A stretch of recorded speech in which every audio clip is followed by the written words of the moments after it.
नमस्कार, जय हिंद दोस्तों। स्वागत है आपका अपने YouTube channel important MCQ by Sandeep में। दोस्तों, यूपी टेट 2021 की तैयारी के अंतर्गत आज हम पिछले वर्ष पूछे गए प्रश्न पत्र का पार्ट 5 यानी गणित का पार्ट लेकर आए हैं। इसमें हमने गणित के पूरे 30 प्रश्नों को आपको सॉल्व करके दिखाया है। जितने भी गणित के प्रश्न हैं उनसे संबंधित जो कॉन्सेप्ट हैं उनको भी पूरी तरह से क्लियर किया है। इस तरह का कोई भी क्वेश्चन अगर आपकी आने वाली परीक्षा में आता है तो निश्चित रूप से आप उसको इस वीडियो से सीख कर गलत नहीं करेंगे। उम्मीद करता हूं इस वीडियो के माध्यम से ये सारे प्रश्न आपको क्लियर हो जाएंगे और कोई भी प्रश्न ऐसा नहीं रहेगा जो आपको आता ना हो। तो चलिए शुरू करते हैं आज का वीडियो को शुरू करने से पहले एक निवेदन है, अगर आपने अभी तक चैनल को सब्सक्राइब नहीं किया है तो चैनल को सब्सक्राइब करके घंटे का निशान जरूर दबा लें ताकि ऐसे ही वीडियोस का नोटिफिकेशन आपको लगातार मिलता रहे। शुरू करते हैं आज का वीडियो। यहाँ पर जो पहला प्रश्न है, किसी आयताकार खेत का विकर्ण 17 मीटर तथा परिमाप 46 मीटर है, तो खेत का क्षेत्रफल क्या होगा, ये आपको बताना है। मान लेते हैं ये आपका आयताकार खेत हो गया और ये इसका विकर्ण हो गया, ठीक है। जो बीचों बीच रेखा, जो आमने सामने के शीर्ष होते हैं उनको मिलाने वाली रेखा विकर्ण कहलाती है, तो ये आपका 17 हो गया और परिमाप बोल रहे हैं 46 मीटर है। तो परिमाप का क्या फार्मूला होता है? परिमाप का फार्मूला होता है 2l+b बराबर 46 हो जाएगा, ठीक है। क्योंकि जो परिमाप का फार्मूला होता है वो 2l+b होता है और परिमाप दे रखा है 46, तो इसको 46 कर दिया, तो l+b बराबर कितना हो जाएगा? 23 हो जाएगा, ठीक है। ये 2 और ये कट जाएगा, 23 आ जाएगा। क्लियर हो गई बात? तो यहाँ पर ये बताया जा रहा है कि जो लंबाई और चौड़ाई का योग है वो 23 के बराबर है। क्लियर हो गई बात? अब यहाँ पर ये आपका जो विकर्ण दे रखा है, विकर्ण को ध्यान से देखेंगे तो एक ये त्रिभुज बन रहा है, ठीक है। ये समकोण त्रिभुज बन रहा है और ये जो 17 आपको दे रखा है ये कर्ण दे रखा है। तो हम कह सकते हैं कि ये आपका लंबाई हो गई, ये आपकी चौड़ाई हो गई।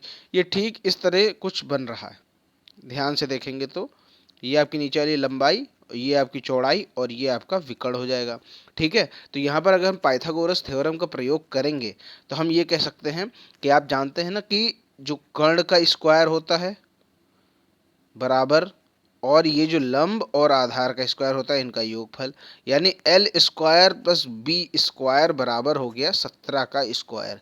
ये चीज़ तो क्लियर हो गई। इस आयताकार खेत के माध्यम से ये चीज़ हमें क्लियर हो गई कि यहाँ पर ये पाइथागोरस थ्योरम लगेगी और 17 का स्क्वायर बराबर l square plus B square हो जाएगा, ठीक है। ये चीज़ क्लियर हो गई। यहाँ पर ये पता चल रहा है l प्लस बी बराबर 23, मतलब लंबाई और चौड़ाई को जोड़ने पर 23 आ रहा है और लंबाई और चौड़ाई का जब स्क्वायर करके जोड़ रहे हैं तो 17 का स्क्वायर यानी हम कह सकते हैं 289 आ रहा है। क्लियर हो गई बात? आगे देखते हैं। तो यहाँ पर आपके सामने दे रखा है l+b बराबर 23। अब l+b का आप होल स्क्वायर कर लेते हैं। l+b का होल स्क्वायर बराबर 23 का जब हम होल स्क्वायर करेंगे तो ये आपके सामने आ जाएगा 529, ठीक। अब इसको खोल लेते हैं। l square plus B square plus 2lb बराबर 529। अभी हमने उससे पहले क्या निकाला था? l square plus B square, ठीक है। l square plus B square बताया था हमने 289 है। 2lb निकाल लेते हैं। 2lb बराबर 529। 2lb ये 529 यहाँ है और 289 बराबर के उस तरफ जाएगा, तो 529 में 289 घट जाएगा तो आएगा 240, ठीक है। अब यहाँ से ये 2 कटेगा, यहाँ से 240 कटेगा, आएगा 120। तो यानी lb की जो वैल्यू आई 120 आई। क्लियर हो गई बात? lb की वैल्यू कितनी आ गई? 140। और lb ही तो हमें चाहिए। यहाँ पर क्षेत्रफल पूछ रहे हैं तो क्षेत्रफल क्या होता है? लंबाई और चौड़ाई का गुणा कर देते हैं तो क्षेत्रफल निकल आता है।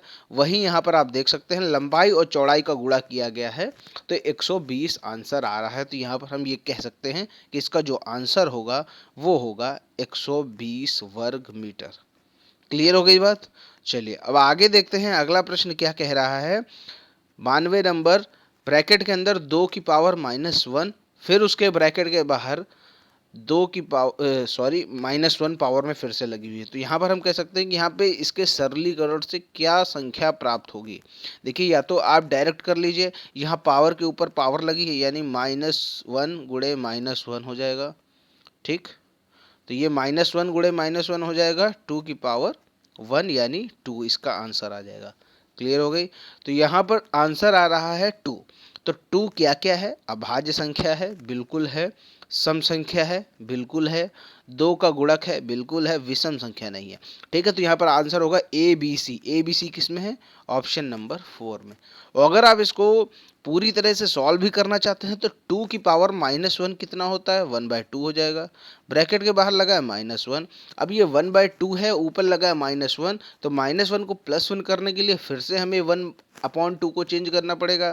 तो ये 2/1 फिर से हो जाएगा और पावर लग जाएगी 1 की। तो यहाँ पर 2 आंसर आ जाएगा। लेकिन अगर आप सीधा सीधा सॉल्व करना चाहते हैं तो देखिए पावर के ऊपर पावर लगी हुई है यानी गुणा हो जाएगा। -1 का जब -1 में गुणा होगा तो आएगा 1 यानी 2 की पावर 1 बराबर 2। क्लियर हो गई बात? कोई डाउट नहीं होना चाहिए। आगे देखते हैं, अगला प्रश्न है, निम्न में से कौन सा कथन सही है?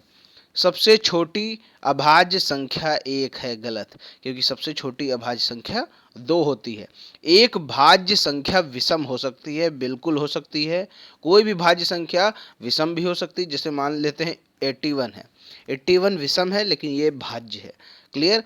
कोई सम अभाज्य संख्या नहीं है। गलत। दो अभाज्य संख्याओं का योगफल सदैव अभाज्य संख्या होता है। गलत। यहाँ पर जो ऑप्शन सही होगा ऑप्शन नंबर 2।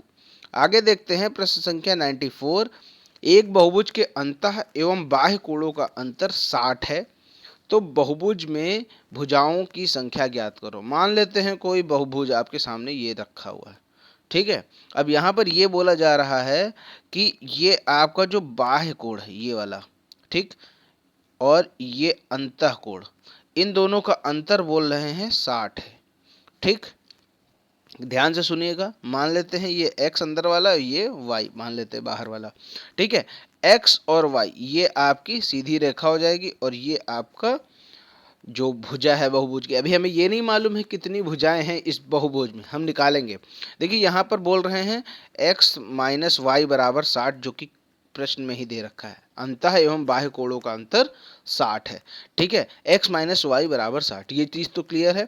लेकिन यहाँ पर एक चीज़ और देखने को मिल रही है, ये जो लाइन के ऊपर ये लाइन काट रही है और ये एंगल 2 बने हैं, यानी 180 को डिवाइड किया जा रहा है x और y में, तो हम कह सकते हैं कि x + y बराबर 180 है।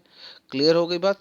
x - y प्रश्न में दे रखा है 60 है, x और x + y बराबर 180 है। ये आपने खुद से निकाल लिया, क्योंकि यहाँ पर जब ये लाइन ऐसे जा रही है, कोई भी लाइन को 2 भागों में डिवाइड करती है तो ये टोटल कोण होता है 180।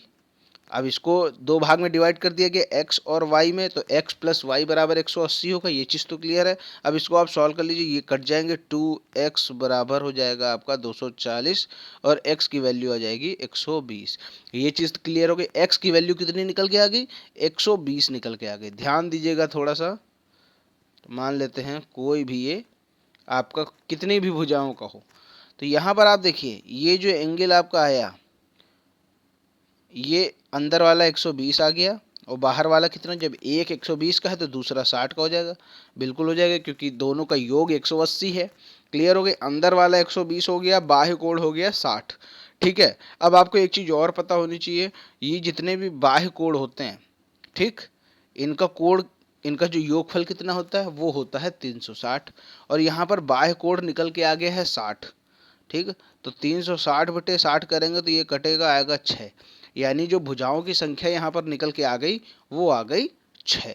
क्लियर हो गई बात? तो यहाँ पर अगर एक बहुभुज के अंतः एवं बाह्य कोणों का अंतर 60 है तो बहुभुज में भुजाओं की संख्या होगी 6। ठीक, क्लियर हो गई बात? आगे देखते हैं, अगला प्रश्न है, एक सरल रेखा पर स्थित बिंदुओं की संख्या कितनी होती? एक रेखा खींच दी, अब इसके ऊपर बिंदु कितने आप खींच पाएंगे या ये आप खुद भी नहीं गिन सकते। क्लियर हो गई बात? तो यहाँ पर आंसर हो जाएगा असंख्य। अगला प्रश्न है, यहाँ पर एक पाइथागोरस ट्रिक ज्ञात कीजिए जिसकी सबसे छोटी संख्या 8 हो। तो यहाँ पर देखिए फर्स्ट सेकंड थर्ड में तो 8 है सबसे छोटी, लेकिन चौथे में तो ऐसे ही नहीं, ये तो पहले ही गलत हो गया।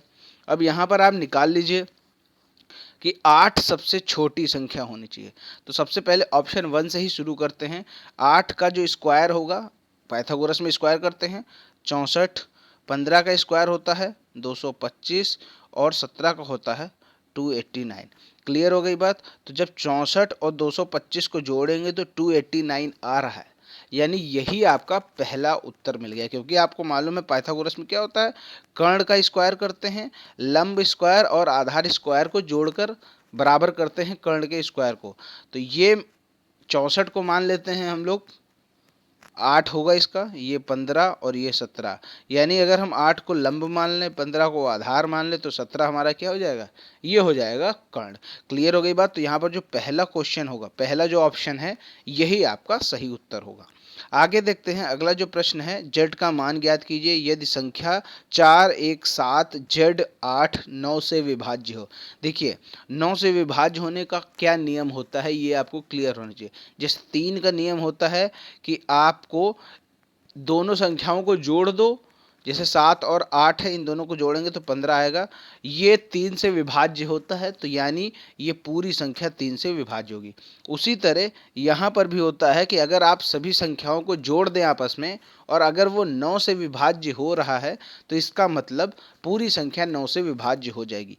यहाँ पर दे रखा है 4 1 7 जेड और 8। यहाँ पर हमें इसको 9 से विभाज्य कराना है, यानी इन सभी का योग हमें 9 के ऐसी संख्या के बराबर करना है जो 9 से कट जाए। जैसे 4 + 1 + 7 + जेड + 8। तो 4 और 1 हो जाएगा 5, 5 7 हो जाएगा 12 और 12 और 8 हो जाएगा आपका 20, 20 हो जाएगा। क्लियर हो गई बात। अब 20 हो जाएगा। अब ये बताइए 20 से बड़ी संख्या कौन सी है जो 9 से कट जाए। 9 दूना 18, 9 तीन 27, यानी 27 है। ठीक है, तो हमें अभी तक जोड़ने पर मिल रहा है 20। ठीक है, अब हमें 27 लाने के लिए कितना और जोड़ना पड़ेगा, हमें 7 और जोड़ना पड़ेगा। यानी जेड की जगह हमें क्या रखना पड़ेगा, 7 रखना पड़ेगा, तब जाकर ये पूरी संख्या 9 से डिवाइड हो जाएगी। तो हम ये कह सकते हैं यहाँ जेड की जगह 7 आएगा, ऑप्शन नंबर 2। आगे देखते हैं 2160 बराबर 2 की पावर n इंटू 3 की पावर b इंटू 5 की पावर c। तो 3 की पावर a, 2 की पावर -b, 5 की पावर -c का मान ज्ञात करो। कैसे इसका मान ज्ञात करेंगे, सबसे पहले हमें 2160 के अभाज्य गुणनखंड निकालने होंगे। 2160 के अभाज्य गुणनखंड इस तरह निकाल लेते हैं, आप निकाल लीजिएगा। 2 से काटेंगे 1080 आएगा, फिर से 2 से काटेंगे 540 आएगा, फिर से 2 से काटेंगे 270 आएगा। इसी तरह आप सब निकाल लीजिएगा। तो यहाँ पर इसका जो 2160 का जो गुणनखंड निकल के आएंगे वो आएंगे 2 गुणे 2 गुणे 2 गुणे 2 गुणे 3 गुणे 3 गुणे 3 गुणे 5। यानी यहाँ पर निकल के आया 2 की पावर 4 गुणे 3 की पावर 3 गुणे 5 की पावर 1। तो यहाँ पर प्रश्न में देखिए क्या कह रहा है, 2160 जो है वो 2 की पावर a गुणे 3 की पावर b गुणे 5 की पावर c। तो यहाँ पर कितना निकला है, 2 की पावर 4 निकला। तो यानी यहाँ पर है 2 की पावर a, तो यहाँ पर हम कह सकते हैं a बराबर हो गया 4 के। इसी तरह 3 की पावर b है यहाँ पर, और यहाँ पर है 3 की पावर 3, तो हम कह सकते हैं b बराबर 3 है। यहाँ है 5 की पावर 1 और यहाँ है 5 की पावर c, तो हम कह सकते हैं c बराबर 1 हो जाएगा। क्लियर, ए बी सी की यहाँ पर आपके सामने वैल्यू आ गई, a बराबर 4, b बराबर 3, c बराबर 1। अब प्रश्न में ये कहा जा रहा है कि 3 की पावर a हमने निकाला था 4, तो 3 की पावर 4 हो जाएगा। 2 की पावर -b है, b हमने निकाला था 3, तो 2 की पावर -3 गुणे 5 की पावर -c, तो c हमने निकाला था 1, तो 5 की पावर -1 हो जाएगा। क्लियर हो गई बात। अब 3 की पावर 4 होता है 81, 2 की पावर -3 है यानी 1/2 हो जाएगा, 1/2 की पावर 3 हो जाएगा आपका 1/8। क्लियर। अब 5 की पावर 1 है तो ये बटे में चला जाएगा 1/5। ठीक है, अब इसको आप सॉल्व कर लीजिए, 81/40 इसका उत्तर आ जाएगा। ये 8 और 5 गुणा हो जाएंगे, 8 5 40, 81 का 1 से गुणा कीजिए, फिर से 1 से गुणा कीजिए, तो 81/40 इसका आंसर आ जाएगा, जो कि आपके ऑप्शन नंबर 2 में दे रखा है। क्लियर हो गई बात। आगे देखते हैं निम्न आकृति द्वारा ज्ञात करें x का मान कितना। ध्यान से देखेंगे, जब 2 का हम क्यूब कर रहे हैं तो 8 आ रहा है, 3 का जब हम क्यूब कर रहे हैं तो 27 आ रहा है, 4 का हम क्यूब कर रहे हैं तो 64 आ रहा है, और जब 1 का क्यूब करेंगे तो 1 ही आएगा। यहाँ पर जो सही उत्तर होगा ऑप्शन नंबर 1।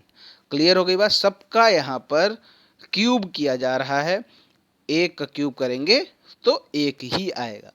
आगे देखते हैं, प्रश्न संख्या 100 है, किसी बंटन का बहुलक ज्ञात किया जा सकता है से कम संचयी बारंबारता वक्र द्वारा, से अधिक संचयी बारंबारता वक्र द्वारा, आवृत्ति बहुभुज द्वारा, या फिर आयत चित्र द्वारा। तो दोस्तों इसका मैंने पूरा डीएलएड के कोर्स में पढ़ाया हुआ है कि जो बहुलक है वो यहाँ पर आयत चित्र द्वारा ज्ञात किया जा सकता है। एक आयत की लंबाई में 60% की वृद्धि करने पर उसकी चौड़ाई में कितने प्रतिशत की कमी की जाए जिससे आयत का क्षेत्रफल ना बदले। ध्यान से देखेंगे प्रश्न को। देखिए, जब ऐसे प्रश्नों में कुछ दिया नहीं होता, सिर्फ वृद्धि कर रहे हैं, तो ऐसे प्रश्नों में हम 100 मान लेते हैं, यानी जो लंबाई है उसको भी 100 मान लेते हैं, जो चौड़ाई है उसको भी 100 मान लेते हैं। तो मान लेते हैं अभी आयत में कोई वृद्धि नहीं की गई है, अभी आयत आपका नॉर्मल है। तो हम कह सकते हैं अगर लंबाई उसकी 100 है, चौड़ाई उसकी 100 है, तो इसका जो क्षेत्रफल होगा, यहाँ क्षेत्रफल की तो बात की जा रही, तो इसका जो क्षेत्रफल होगा वो हो जाएगा आपका 10,000 वर्ग मीटर। क्लियर हो गई। मीटर अगर मान ले तो 10,000 वर्ग मीटर हो जाएगा।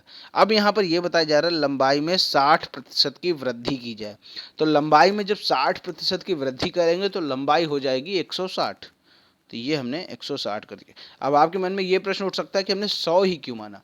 100 हमने इसलिए माना ताकि अगर हमें वृद्धि और कमी कुछ करनी हो तो हम सीधा सीधा उसमें जोड़ सकें।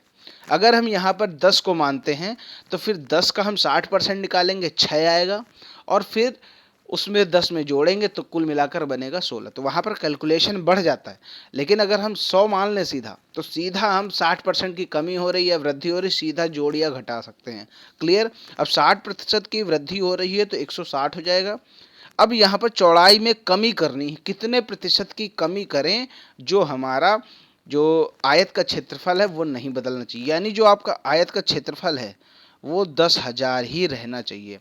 तो यहाँ पर आप निकाल सकते हैं 160 गुणे x बराबर 10,000। तो x की जो वैल्यू आएगी 10,000 बटे आप कर सकते हैं 160। ठीक है, जब 10,000 बटे 160 आप करेंगे तो ये आ जाएगा 62.5। ठीक है, 62.5। यानी अगर आयत की लंबाई में हम 60% की वृद्धि कर रहे हैं तो चौड़ाई को हमें कम करके करना पड़ेगा 62.5। यानी पहले चौड़ाई थी आपकी 100 और अब आप कर रहे हैं 62.5। तो यहाँ पर ये बोला जा रहा है कितने प्रतिशत की कमी कर रहे हैं, तो 37.5% की कमी करके अगर हम 62.5 पर चौड़ाई को ले आएँ तो इसका जो क्षेत्रफल है वो नहीं बदलेगा। तो यहाँ पर जो इसका उत्तर आएगा कि चौड़ाई में कितने प्रतिशत की कमी की जाए, तो 37.5% की कमी कर दी जाए तो आपका क्षेत्रफल बदलेगा नहीं। क्लियर। आगे देखते हैं, एक घन का आयतन संख्यात्मक रूप से उसकी भुजाओं की लंबाई के योग के बराबर है। तो घन में भुजाएं होती हैं, घन में भुजाएं होती हैं 12। ठीक है, अब लंबाई के योग के बराबर है। अगर किसी घन की भुजा मान लेते हैं a, ठीक है, तो लंबाई के तो 12 भुजाएं हैं, तो हम कह सकते हैं कि 12a यहाँ पर इसका आयतन हो जाएगा। क्लियर हो गई बात। अब घन का आयतन कितना होता है, a क्यूब होता है, यानी भुजा का क्यूब। और यहाँ पर ये भी दे रखा है लंबाइयों के बराबर है, तो यानी 12a के बराबर, तो 12a के बराबर रख देते हैं, a क्यूब बराबर 12a। अब यहाँ से क्यूब को हटाएंगे यानी a स्क्वायर कर देंगे, ये कट जाएगा। ठीक है, ये कट गया आपका, तो बचा a स्क्वायर बराबर 12। ये चीज क्लियर हो गई, इसको ध्यान रखेंगे थोड़ा। a स्क्वायर बराबर 12। अब बोल रहे हैं घन का संपूर्ण पृष्ठीय क्षेत्रफल ज्ञात करो। पृष्ठीय क्षेत्रफल का फॉर्मूला होता है 6a स्क्वायर। a स्क्वायर अभी अभी हमने निकाला है 12 है, तो a स्क्वायर की वैल्यू रख देंगे 6 गुणे 12 बराबर 72। यहाँ पर जो इसका उत्तर आएगा घन का संपूर्ण पृष्ठीय क्षेत्रफल वर्ग इकाई में, वो आएगा 72। यहाँ पर ये चीज क्लियर हो गई। यहाँ पर बोल रहे हैं घन का आयतन संख्यात्मक रूप से उसकी भुजाओं की लंबाई के योग के बराबर है। तो उसकी भुजाएं कितनी होती हैं, 12 होती हैं। अगर हम भुजा को ए मान लें तो यहाँ पर जो भुजा कुल मतलब टोटल भुजाओं का योग कितना होगा, यहाँ लिखा ना लंबाई के योग के बराबर है। तो 12 भुजाएं होती हैं, एक भुजा को अगर हम ए मान रहे हैं तो टोटल भुजाएं कितनी हो जाएंगी, 12 ए हो जाएंगी। और यहाँ पर आपको मालूम है कि जो घन का आयतन होता है वो होता है ए क्यूब, तो ए क्यूब बराबर 12 ए रख देंगे। तो यहाँ पर जब हम ए को यहाँ से काटेंगे तो यहाँ से कटेगा, ये ए स्क्वायर बचेगा, ए स्क्वायर बराबर 12। और संपूर्ण पृष्ठ का क्षेत्रफल होता है 6a²। ए स्क्वायर हमने 12 निकाला तो 6 गुणे 12 निकाल लीजिए, 12 छंग 72, यानी यहाँ पर उत्तर आ जाएगा 72। ये चीज क्लियर हो गई। आगे देखते हैं प्रश्न संख्या 103। 2018 में अमित का वेतन 1,26,500 था। वर्ष 2016 में उसका वेतन प्रति वर्ष 10% व 15% बढ़कर 2018 के वेतन तक पहुंच गई, यानी 2018 में 1,26,500 रुपया है। अब आपको बताना है कि 2016 में कितना था। 2016 से उसका 2 बार वेतन बढ़ा है, पहली बार बढ़ा था 10% और दूसरी बार बढ़ा था 15%। तो यहाँ पर इसका वेतन कितना होगा, मान लेते हैं कि इसका वेतन x था 2016 में, ठीक है। अब इसी x में उसका वेतन कितना बढ़ा है, 10% बढ़ा है। 10% बढ़ा है तो कितना हो गया होगा, 110 हो गया होगा। क्लियर हो गई बात। यहाँ पर हम सीधा सीधा निकालेंगे। मान लीजिए उसका वेतन 2016 में x था, अब उसका 10% बढ़ गया, यानी उसका वेतन हो गया 110। तो 110% से गुणा कर दीजिए। फिर अगले साल 15% बढ़ा है, ठीक है। जब 15% बढ़ेगा तो 115 हो जाएगा, तो 115/100। क्लियर। ये डीएलएड नहीं है, यहाँ पर हम एक एक बिंदु को लिखकर नहीं बता सकते।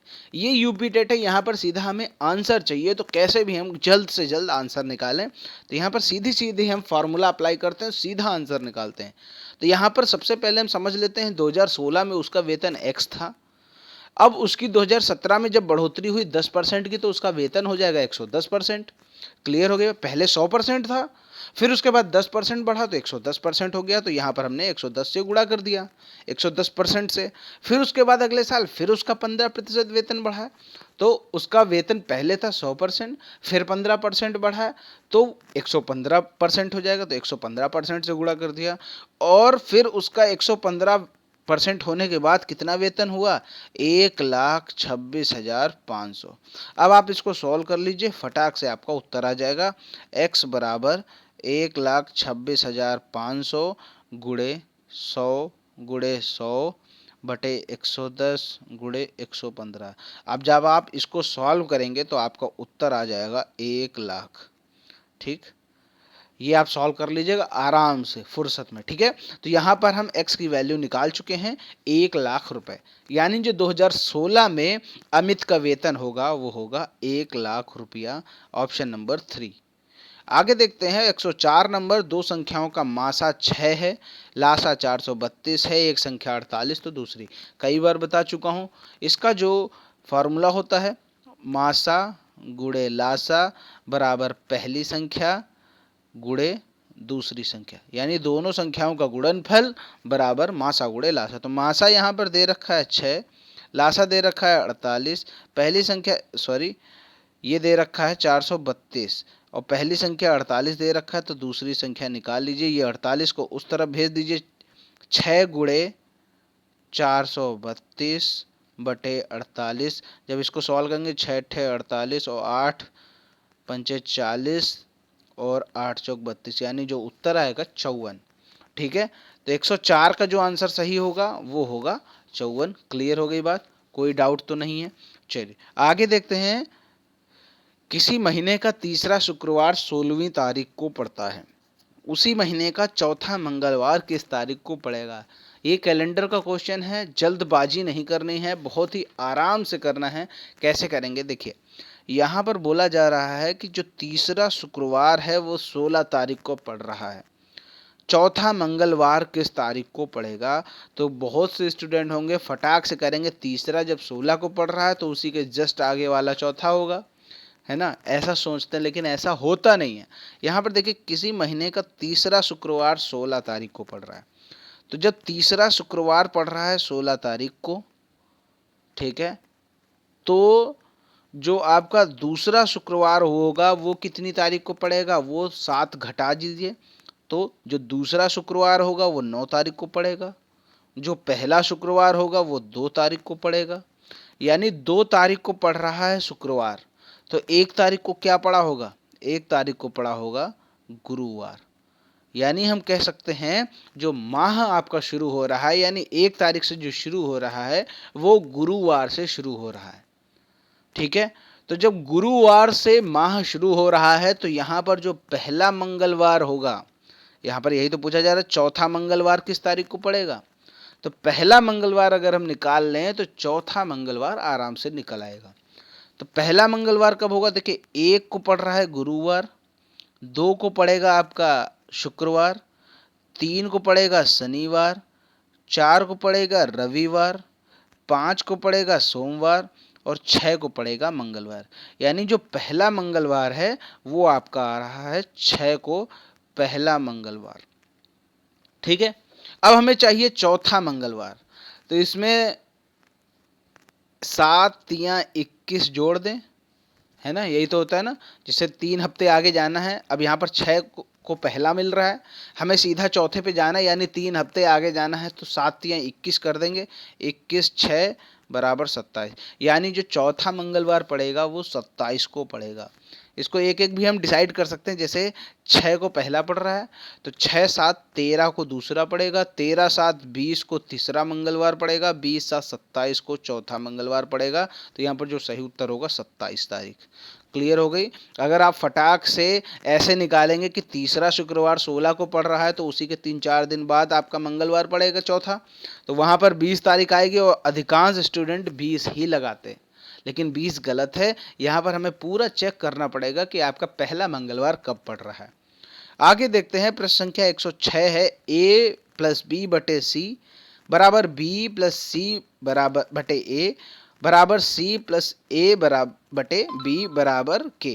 तो यहाँ पर हम एक एक को बराबर कर लेंगे सबसे पहले, तो a प्लस बी बटे सी बराबर के, तो यहाँ पर a प्लस बी बराबर हो जाएगा सी के। ठीक, इसी तरह दूसरे वाले में जब हम करेंगे तो ये आ जाएगा b प्लस सी बराबर ए के। ठीक, उसी तरह जब हम तीसरे वाले में करेंगे तो ये हो जाएगा c प्लस ए बराबर बी के। अब यहाँ पर जो दायां पक्ष है तीनों का, यहाँ जो बायां पक्ष है तीनों का, इन सभी को हम लेंगे जोड़। ठीक है, यानी a plus B plus C plus A बराबर सी के प्लस ए के प्लस बी के। ठीक है, देखिए इसको सॉल्व कर लेते हैं तो और ज़्यादा क्लियर हो जाएगा। ये आपका जो आएगा वो आ जाएगा ए के प्लस बी के प्लस सी के बराबर 2a plus 2b plus 2c। आप जब इनको जोड़ेंगे तो आपको जो a है वो 2 बार मिल जाएगा, b 2 बार मिल जाएगा, c 2 बार मिल जाएगा। तो यहाँ पर हम कॉमन ले लेते हैं 2 का a plus B plus C, यहाँ पर हम k कॉमन ले लेते हैं, a plus B plus C, A plus B plus C, A plus B plus C cut जाएगा, तो यहाँ पर k की जो वैल्यू आ गई 2 आ गई। क्लियर हो गई, बेहद आसान होता है। इसको सॉल्व करने के बाद a plus B plus C common ले लीजिए, a plus B plus C दोनों तरफ से कट जाएगा, k की वैल्यू 2 निकल के आ जाएगी। यहाँ पर उत्तर हो जाएगा ऑप्शन नंबर 1। क्लियर। आगे देखते हैं, 107 नंबर है, निम्नलिखित में से कोई 3 मापों को लेकर कितने त्रिभुज बनाए जा सकते हैं। भुजा की माप दे रखी है 1+2 सेमी, 4.2 सेमी, 5.9 सेमी और 8.1 सेमी। यहाँ पर आप देखिए भुजा की जो माप है, सबसे पहले तो त्रिभुज का जो हमें गुण होता है, विशेषता होती है, वो पता होनी चाहिए कि किन्हीं भी 2 भुजाओं का जो योग होगा वो तीसरी भुजा से बड़ा होना चाहिए। क्लियर। अगर हम 1.2, 4.2 और 5.9 सेंटीमीटर लेते हैं किसी त्रिभुज को बनाने के लिए, तो 1.2 और 4.2 को जब हम जोड़ेंगे तो आएगा 5.4, और तीसरी भुजा से ये बड़ा होना चाहिए, लेकिन तीसरी भुजा 5.9 है, यानी ये त्रिभुज संभव नहीं। कम से कम 5.4 ये जो आया है ये 5.9 से बड़ा होना चाहिए। तो यहाँ पर बड़ा तो हो नहीं रहा, ये तो छोटा हो रहा है, तो यहाँ पर ये त्रिभुज संभव ही नहीं है। 1.2 को अगर हम लेकर कोई भी भुजा बना रहे हैं, कोई भी त्रिभुज बना रहे हैं, तो वो त्रिभुज यहाँ पर संभव नहीं है इन चारों मापों में। तो यहाँ पर हम ये कह सकते हैं 1.2 पूरी तरह से निरर्थक है इस क्वेश्चन में। तो 1.2 को अगर हम हटा दें तो बचती हैं केवल 3 भुजाएं, और 3 भुजाओं से सिर्फ और सिर्फ मात्र एक ही त्रिभुज संभव है। तो यहाँ पर जो उत्तर होगा ऑप्शन नंबर 4 यानी 1। क्लियर हो गई, क्योंकि यहाँ पर 1.2 का तो कोई मतलब ही नहीं रह गया। चाहे आप 1.2, 4.2, 8.1 को भी ले लें तब भी त्रिभुज नहीं बनेगा, 1.2, 4.2, 5.9 को ले लें तब भी त्रिभुज नहीं बनेगा। क्लियर हो गई बात। आगे देखते हैं, अगला प्रश्न है, एक भिन्न का हर अंश के दोगुने से एक अधिक है।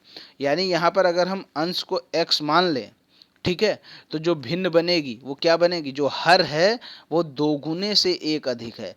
तो अंश अगर x मान लें तो जो इसका हर होगा वो दोगुना कर दीजिए और एक अधिक कर दीजिए, यानी यहाँ पर जो भिन्न बन रही है x/2x+1। क्लियर हो गई, ये तो हो गई भिन्न आपकी। तो यहाँ हम इसको किनारे लिख लेते हैं, x/2x+1। ठीक है। अब प्रश्न में ये कहा जा रहा है कि दो जोड़ो अंश में, हर में 3 घटाओ तो संख्या 1 प्राप्त होगी। तो हम अंश में 2 जोड़ लेते हैं, x+2 कर लिया, और हर में 3 घटा देते हैं तो -3 कर दिया। ठीक है, और यहाँ पर संख्या कितनी प्राप्त हो रही, 1। क्लियर हो गई बात। अब आप इसको सॉल्व कर लीजिए, तिर्यक गुणा कर देते हैं, तो ये x+2 बराबर ये 1 - 3 है तो ये कट जाएगा, हो जाएगा -2, तो 2x-2। क्लियर हो गई बात। x+2 बराबर 2x-2। अब x को एक तरफ कर लीजिए, 2x - x, ये हो जाएगा x, और ये जो 2 है माइनस का बराबर के उस तरफ जाएगा, तो 2 + 2 हो जाएगा 4, यानी x की जो वैल्यू यहाँ पर निकल के आ गई 4। क्लियर हो गई बात। अब यहाँ पर तो कोई दिक्कत नहीं है, सारी चीज़ें यहाँ पर क्लियर हो गई। x की जो वैल्यू आ गई वो 4 आ गई। ठीक है, अब यहाँ पर बोल रहे हैं मूल भिन्न ज्ञात करो। तो हमने भिन्न कितनी मानी थी, x/2x+1। ठीक है, अब यहाँ पर x की वैल्यू 4 रख दीजिए, 4, 4 दूना 8 और 1 9। तो यहाँ पर जो आपकी भिन्न निकल के आ गई 4/9। क्लियर हो गई। यहाँ पर जो ऑप्शन है ऑप्शन नंबर 4। आगे देखते हैं, प्रश्न संख्या 109 क्या कह रहा है, सरल कीजिए -9 - 8 24 / 13 - 7। तो सबसे पहले हम क्या करते हैं, सबसे छोटे ब्रैकेट को सॉल्व करते हैं। सबसे छोटा ब्रैकेट ये आपके सामने दे रखा है, तो 13 - 7 कितना होगा, 13 - 7 आपका हो जाएगा, ये होगा 6। ठीक है, अब यहाँ पर आप देख सकते हैं ये है 24 / 6, तो ये कितना हो जाएगा, 24 / 6 हो जाएगा 4। ठीक, अब यहाँ पर है -8 और प्लस का 4। ठीक है, -8 प्लस का 4, यानी -8 प्लस का 4, ये हो जाएगा माइनस का 4। ठीक है, जब यहाँ पर ये बाहर ब्रैकेट खुलेगा, ठीक है, तो ये -4 क्या हो जाएगा, प्लस का 4, और ये लगा है -9, तो -9 + 4 हो जाएगा -5। यहाँ पर जो उत्तर आएगा -5, ऑप्शन नंबर 1। क्लियर हो गई बात। चलिए आगे देखते हैं, यहाँ पर फिर से वही क्वेश्चन आ गया, मासा दे रखा है 4, लासा दे रखा है 24, और संख्याएं हैं a और 8। तो a और 8 का गुणा करेंगे, 4 और 24 का गुणा करेंगे, तो उत्तर आपका आ जाएगा 4 × 24/8, 8 × 24, 4 × 12। a की जो वैल्यू आ गई वो आ गई 12, ऑप्शन नंबर 1। क्लियर हो गई, बहुत आसान सा क्वेश्चन था। इसी तरह के 2 क्वेश्चन आपके इस पेपर में पूछ लिए गए हैं। अगला प्रश्न है, एक कमरे की लंबाई 10% घटाई गई और चौड़ाई 20% घटाई गई, जबकि ऊंचाई 5% बढ़ाई गई। इस प्रकार कमरे के आयतन में कितने प्रतिशत का परिवर्तन हुआ। देखिए यहाँ पर कुछ नहीं दिया कि लंबाई कितनी, चौड़ाई कितनी, ऊंचाई कितनी, तो हम सबको 100-100 मान लें। क्लियर हो गई। अगर 100-100 हम सबको मान लें तो इसका जो आयतन होगा वो कितना हो जाएगा, तो 100 × 100 × 100, ये हो जाएगा आपका करीबन 10 लाख। ठीक, 10 लाख घन मीटर आ गया। तो इस 10 लाख को हम छोटा सा ऊपर लिख देते हैं ताकि हमें याद रहे। ठीक है, ये कितना हो गया, 1 लाख, एक जीरो और बढ़ा दिया 10 लाख। ठीक है, अब यहाँ पर कमरे की लंबाई 10% घटा दी गई, यानी पहले थी सब 100, अब 10 घटा दी गई, ये हो गई 90। ठीक, चौड़ाई जो थी वो 100 थी, 20 घटा दी गई, बची 80। ऊंचाई 100 थी, 5 बढ़ा दी गई, हो गई 105। ठीक, अब यहाँ पर इसका आप कह सकते हैं कि निकाल लो इसका आप आयतन। तीनों को हमने कर दिया मल्टीप्लाई, तो ये आ गया करीबन 7,56,000। ठीक, 7,56,000, यानी हम इसको कह सकते हैं कि सीधा सीधा अगर हम इसको परसेंटेज में कन्वर्ट कर दें तो 75.6 आ गया। ठीक है, यानी पहले थी वो 100%, अब हो गई है 75.6%।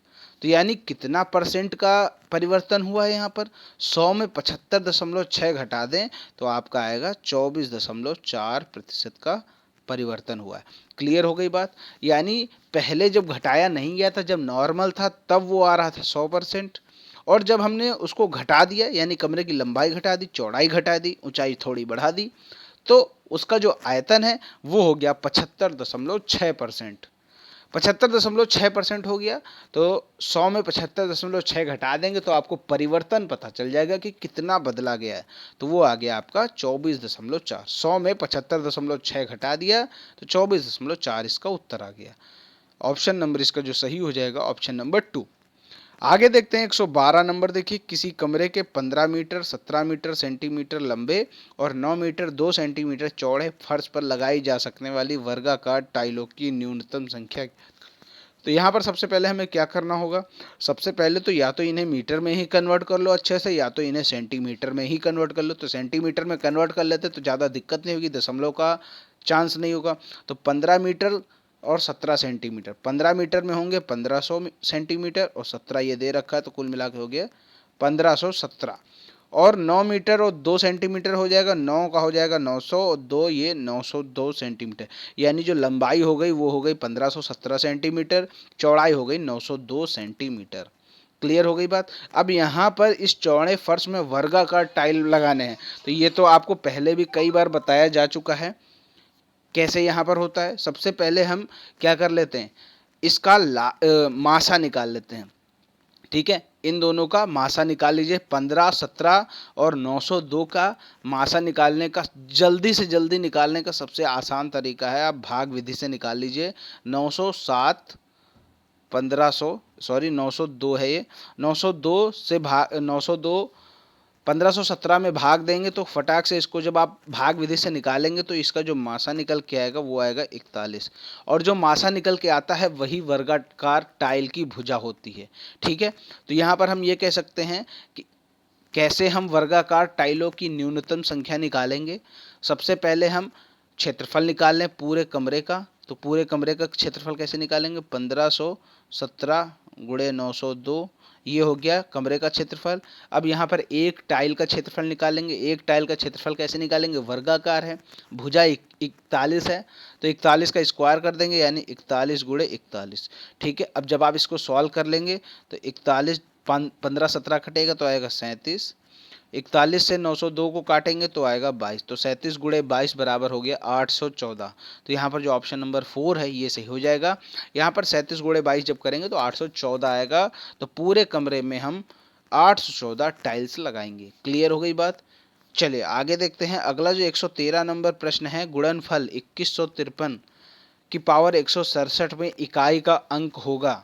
देखिए, जब इकाई का अंक ज्ञात करना होता है और बहुत सारी घात लगी हो, तो यहाँ पर 167 जो है इसको हम सीधा 4 से डिवाइड करके देख लेते हैं।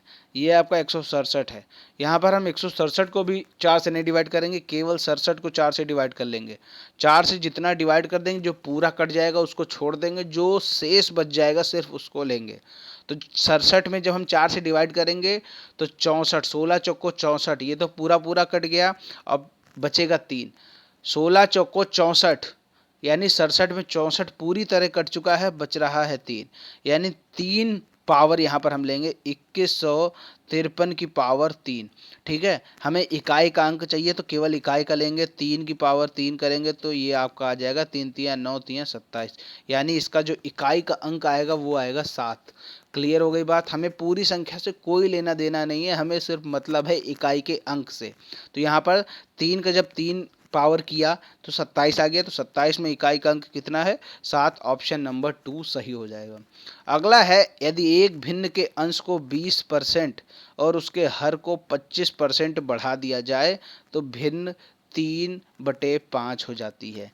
कैसे करेंगे, मान लेते हैं कोई भी भिन्न है, जो भी नंबर है उसको हम 100 मान लेते हैं। अगर 100 को हम अगर 20% बढ़ा देंगे तो वो कितना हो जाएगा, वो हो जाएगा 120। हम ऊपर वाले को x मान लेते हैं, नीचे वाले को हम y मान लेंगे। ठीक है, और उसके हर को क्या कर रहे हैं 25% बढ़ा रहे हैं, तो यानी 100 से हम 25 बढ़ा देंगे तो हो जाएगा 125। ठीक, 125 हमने बढ़ा दिया। अब भिन्न हो गई 3/5। अब यहाँ पर सॉल्व कर लीजिए, बेहद आसानी से क्वेश्चन निकल आएगा। x/y 3/5, ये 125 नीचे है ऊपर चला जाएगा, ये 120 ऊपर है नीचे आ जाएगा। अब इसको सॉल्व कर लीजिए, 3 ये 40 आ जाएगा और ये 5 से काटेंगे तो 25 आ जाएगा, यानी 25 बटे हो जाएगा 40। 25/40 फिर से काट देंगे, 5 बचे 25, 5 अट्ठे 40, 5 बचे 8। इसका उत्तर आ जाएगा ऑप्शन नंबर 1। क्लियर हो गई बात। देखिए, जब दिया नहीं है कि कौन कितना है तो सीधा 100 मानिए, 20 बढ़ा रहे हैं तो 120 कर दीजिए, 25 बढ़ा रहे हैं तो सीधा 125 कर दीजिए, आपका उत्तर आ जाएगा। क्लियर। आगे देखते हैं 115 नंबर, 8 से भाज्य होने वाली संख्याएं कैसे निकालेंगे। देखिए, यहाँ पर 8 से भाज्य होने वाली संख्याएं, इसका नियम पता होने से पहले आपको ये पता होना चाहिए कि 2 से भाज्य होने का क्या नियम है, 4 से भाज्य होने का क्या नियम है और 8 से भाज्य होने का क्या नियम। देखिए, 2 से भाज्य होने का नियम है आखिरी की संख्या पकड़ लीजिए, देख लीजिए 2 से भाज्य हो रही है कि नहीं, केवल एक संख्या आखिरी की पकड़ लीजिए। यहाँ 0 है, किसी में 8 है, किसी में 4 है, यानी 2 से तो भाज्य हैं। अब अगर हम बात करें 4 से भाज्य होने का क्या नियम है, आखिरी की 2 संख्याएं पकड़ लीजिए। 2 से भाज्य होने के लिए एक संख्या पकड़िए, 4 से भाज्य होने के लिए आखिरी की 2 संख्या पकड़ लीजिए। यहाँ पर 20 है, 5220 में अगर हम ये पता करें कि ये 4 से भाज्य है कि नहीं, तो आखिरी की संख्या देख लीजिए 2, ये 20 है, तो 4 से भाज्य होती, यानी ये पूरी संख्या 4 से डिवाइड हो जाएगी। अब 8 से कटने का क्या नियम है, 8 से कटने का नियम ये है कि आपकी जो आखिरी की 3 संख्या होनी चाहिए, यानी 5220 में हम 220 को लेंगे। अगर ये 220 8 से कट जाएगा तो हम कहेंगे कि पूरी संख्या 8 से कट जाएगी। तो यहाँ पर हम कैसे देखेंगे, यहाँ पर कि 3 संख्या ले लीजिए 240। अब 240 जो है वो 8 से कट जाएगी, 8 तियाँ 24 होता है तो 30, ये यानी पहली जो संख्या है ये 8 से कट जाएगी। और जो 5220 है इसकी 220 ले लेते हैं, ये डिवाइड करके देखते हैं 8 से, तो ये 8 से नहीं कट रही है। यहाँ पर जब हम इसको काटने का प्रयास कर रहे हैं तो कुछ पॉइंट में उत्तर आ रहा है 27.5। हमें पूरा पूरा चाहिए होता तो यानी 5220 नहीं कटेगी। ठीक है, हम कह सकते हैं। अब आगे देखते हैं 97,128 को कैसे काटेंगे। तो 97,128 को जब हम काटेंगे तो यहाँ पर हम 128 ले लेते हैं, अंतिम की 3 संख्या 8 से डिवाइड करके देखते हैं। तो जब 128 को 8 से डिवाइड करते हैं तो आता है 16, यानी पूरी तरह से कट रहा है, यानी 97,128 पूरी संख्या कट जाएगी। अब 97,124 को देख लेते हैं। जब 97,128 कट गई तो 97,124 कटेगी नहीं। क्लियर। तो यहाँ पर हम ये कह सकते हैं कि यहाँ पर पहली और तीसरी संख्या ही कट रही है, तो ऑप्शन नंबर 3 हो जाएगा। ठीक है, उम्मीद करता हूँ ये समझ में आ गया होगा। आगे देखते हैं प्रश्न संख्या 116, एक त्रिभुजाकार प्रिज्म में कितने शीर्ष होते हैं, तो 6 शीर्ष होते हैं। करेक्ट। आगे देखते हैं 10 के 6 की दर से केले खरीदकर 6 में 4 की दर से बेचने पर कितने प्रतिशत की हानि हो रही।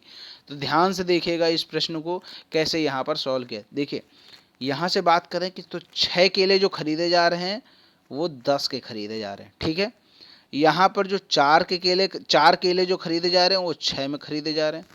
अब यहाँ पर हम कैसे पता करेंगे कि कितनी हानि हो रही कितनी लाभ हो रही।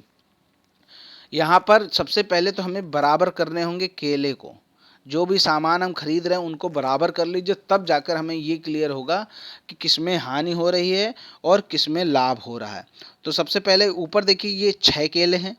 ठीक है, 6 केले हैं और नीचे हैं 4 केले। तो हमें क्या करना होगा, हमें यहाँ पर दोनों को बराबर करना होगा। यानी 6 में अगर हम 2 का मल्टीप्लाई कर दे तो ये 12 आ जाएगा, और 4 में अगर हम 3 का मल्टीप्लाई कर दे तो 12 आ जाएगी। यानी केले अब हो गए बराबर।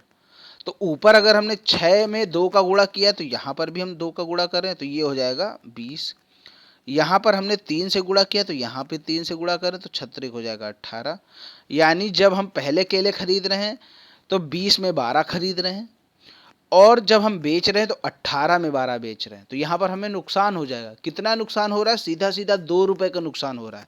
ठीक है, तो यहाँ पर देखिए 2 रुपए का नुकसान हो रहा है। कितने पर नुकसान हो रहा है, 20 पे नुकसान हो रहा है। ठीक है, क्योंकि हमने 20 रुपए के खरीदे केले और नुकसान हुआ 2 का, तो 2 का परसेंटेज निकाल लीजिए।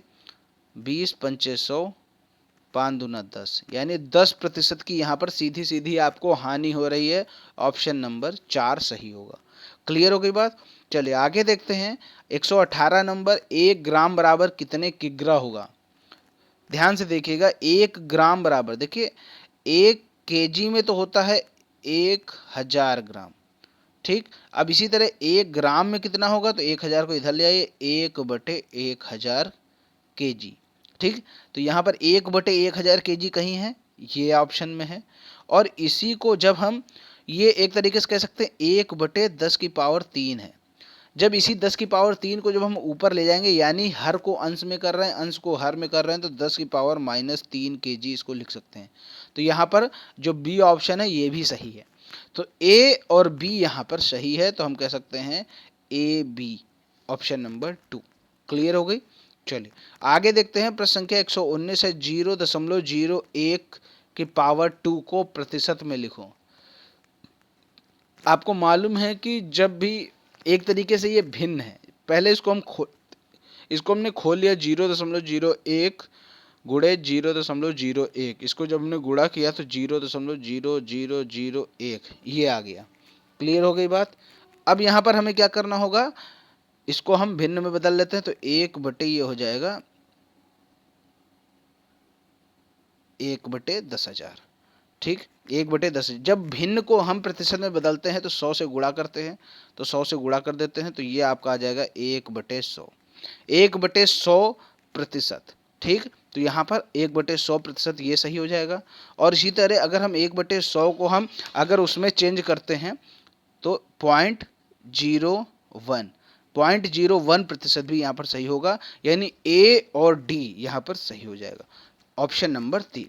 क्लियर। आगे देखते हैं 120 नंबर, यदि दो संख्याओं का अंतर तथा गुणनफल क्रमशः 5 तथा 36 है तो उनके व्युत क्रमों का अंतर। रट्टा मार लीजिए, अगर अंतर दे रखा हो और गुणनफल दे रखा हो तो उनके व्युत क्रमों का जो अंतर होगा वो 5/36 होगा।